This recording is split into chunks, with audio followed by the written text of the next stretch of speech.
The act of making can be so rewarding. It allows us to solve problems, express ourselves, and shape the world around us.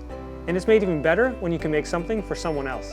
For 7 years now, we've teamed up with a bunch of like-minded makers to build costumes for Magic Wheelchair. Magic Wheelchair is a non-profit organization whose mission is to build epic costumes for kiddos in wheelchairs at no cost to families. We first met Magic Wheelchair in 2017 at the New York Maker Fair, and we fell in love with their mission. Since then, we've made costumes for 4 amazing kiddos. And we're just getting started on our 5th build. It's a wonderful experience where the kiddo becomes the boss and describes their dream costume. You never know quite what they'll describe, but it's always epic, because kiddos dream big. We've been able to build a monster truck, a Tron-inspired speeder bike, a floating castle pulled by cats, and the judge's chair from a popular singing show. The team uses SOLIDWORKS to design everything, and then a bunch of different making skills to bring the costume to life. There's no shortage of cutting, gluing, sanding, and painting that goes on.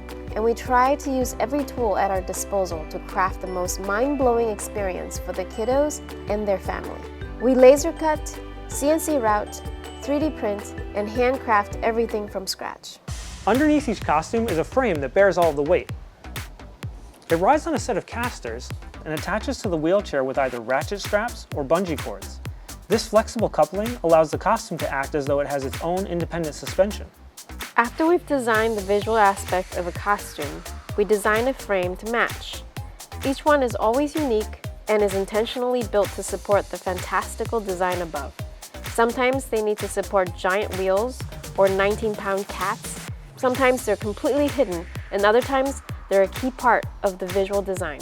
We're still keeping the details of this costume a secret because we want the reveal to be a surprise. But we're far enough along now that we can start to show you how the frame came together. This time we're designing the frame in Xdesign, the browser-based CAD tool that comes with a SOLIDWORKS for Makers license. As we often do, we're making most of it out of 1/2-inch plywood. It gives us a strong yet lightweight structure onto which we can attach the costume pieces. We're using a combination of half-lap joints, dados, and pocket screws to hold everything together. We're trying to keep the costume as tight to the wheelchair as possible, so we first scanned our kiddo and their wheelchair. Then we built a simplified model that we could reference. Ensuring there'd be enough clearance for arms and elbows made this part of the frame rather concerning, so we incorporated a 3D printed part to further strengthen the connection.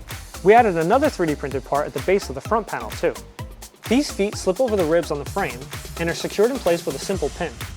This makes the whole frame really easy to assemble. Building a frame like this and testing it out is an important part of making a Magic Wheelchair costume. It allows us to see how well it works and make any little tweaks before we start making all the parts that will attach to it. So far, everything is looking great. And we can't wait to continue working on the rest of the costume. Be sure to keep an eye out for updates on the build, as well as the epic reveal in early October. And if you'd like to volunteer to build a costume, or you know of someone who'd like a costume of their own, check out the link for Magic Wheelchair in our show notes. Thanks so much for watching. We'll see you on our next make.